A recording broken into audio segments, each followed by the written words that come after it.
Welcome to my fish room.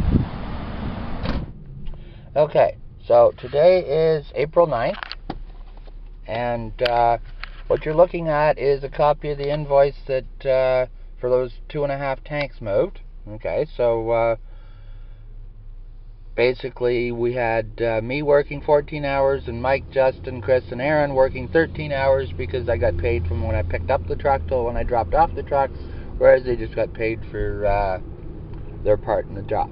So materials, fittings, glue, etc. came to $27.96 plus taxes, $31.59.73. Okay, so that was back on the 21st of March. Okay, there's where we met. One tank 7 foot by 2 and one 6 feet by 3 feet. Okay, so when we finished moving the tank, the customer says to me, "Okay, Carl, come back in the morning. I'll give you your money, or on Monday." Okay, and that's when the story started. So Aaron, basically what happened was he phoned me up. I phoned him. He never phones me. He sometimes phones me back, but he says, "I'll phone you back in 5 minutes." He never has yet. Okay, he's phoned me back when I phoned, and he saw that I phoned.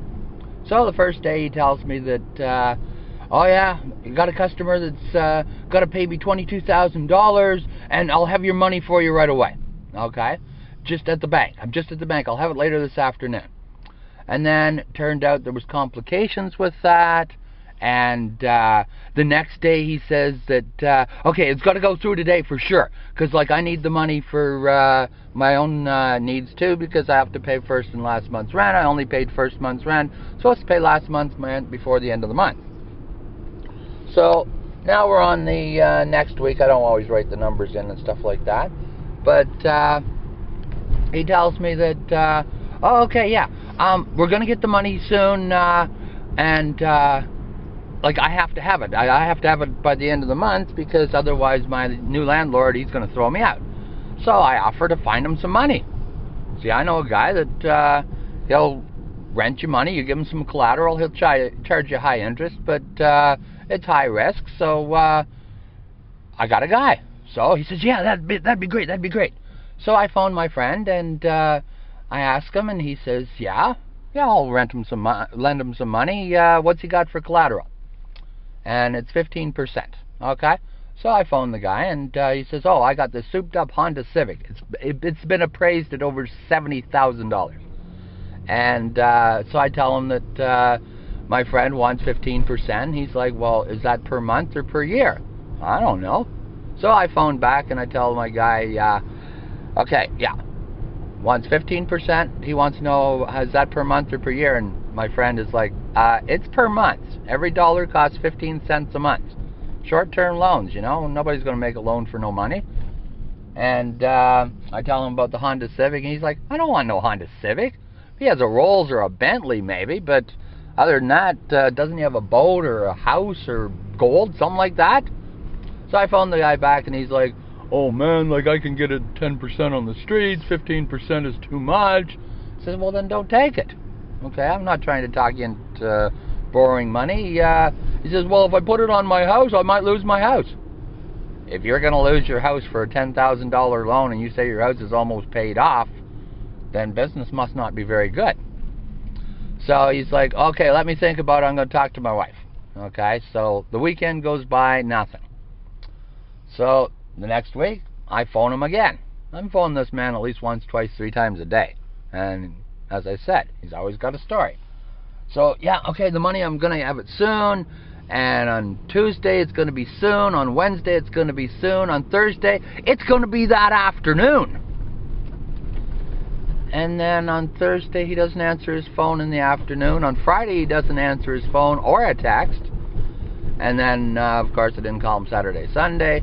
So I called him today, April 9th, in the morning, and oh man, it's been an emergency. Now, I talked to his previous fish guy.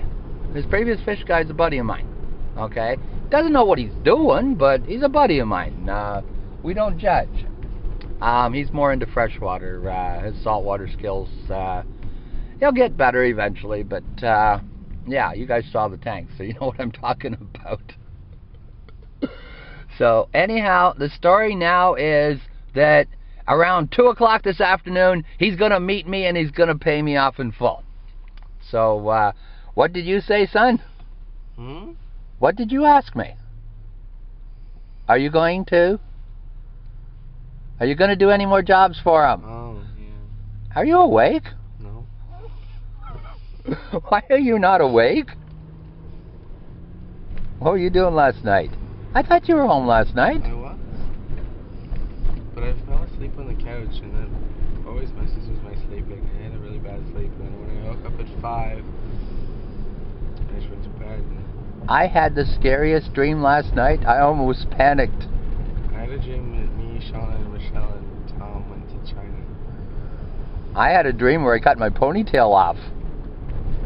I was just kind of sitting there bored, and for some reason I reached behind my head with a knife and sliced it off, and it was like, oh crap, that took 8.5 years to get that long. I don't have that kind of time anymore. 8.5? Yeah. Is it 18? No, I've had it for over 18 years, but it took 8.5 years to get this long. It doesn't get any longer. This is it. Like your grandma's hair, they used to tie her to the chair because it was down to her knees. You know, you're sitting in public school with those big chair benches where the table and the chair desk are connected, and she'd go to stand up and all of a sudden she couldn't.